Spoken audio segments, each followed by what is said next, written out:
Le problème du foncier, c'est un problème qui est fondamental. Et souvent pour les digues, on avance effectivement en premier des aspects techniques, des aspects de matériaux, des aspects de ce qu'on veut faire. Et il y a souvent un aspect qui est négligé, c'est justement ce problème foncier.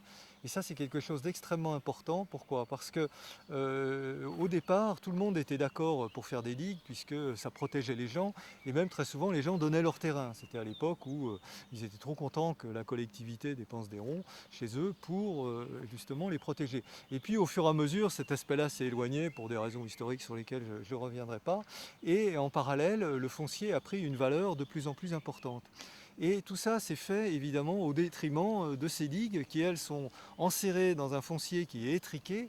Et elles ont été faites effectivement à l'économie au point de vue foncier, puisqu'on était effectivement dans des régions qui étaient riches, et puis les moyens de terrassement n'étaient pas énormes, du coup on ne pouvait pas faire non plus des digues extrêmement larges. Et ce qui fait qu'au final, il se trouve qu'elles ne sont pas faites exactement comme on les ferait maintenant dans les règles de l'art. Et pour les faire maintenant, il faut plus de place. Et plus de place, ça veut dire, vous voyez ici, ça veut dire demander à l'agriculteur qui est là, eh bien, de nous céder, de nous vendre, je dirais peu importe, ce n'est pas un problème d'argent instantané, hein, mais c'est un problème de surface de production qui diminue, et donc de nous laisser 2, 4, 50 salades. Hein. Et donc ça, c'est le premier problème, c'est-à-dire que le foncier disponible pour réparer est vraiment rare. Mais par ailleurs, quand on n'a pas le foncier, on fait des ouvrages qui, pour la collectivité, coûtent extrêmement cher. Donc à un moment donné, il faut trancher le nœud, quoi, hein.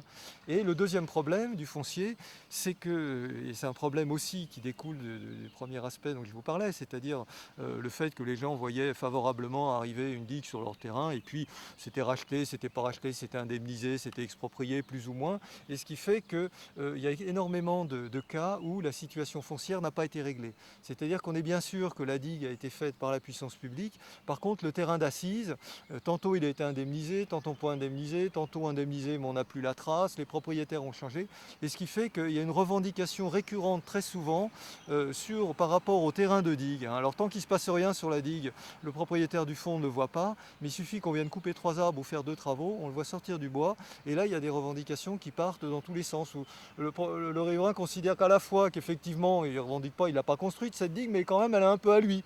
Donc il peut y déposer une cabane, il peut balancer son bois dans la rivière, il peut les charrier, etc. Et donc il y a toute cette réappropriation de l'ouvrage public qui doit se faire, qui est absolument indispensable, et qu'on a entrepris, quoi, hein. Et donc on déplore que le foncier n'ait pas été mené d'une façon correcte, parce que maintenant ça nous pose quand même d'énormes difficultés et ça coûte très cher à la collectivité.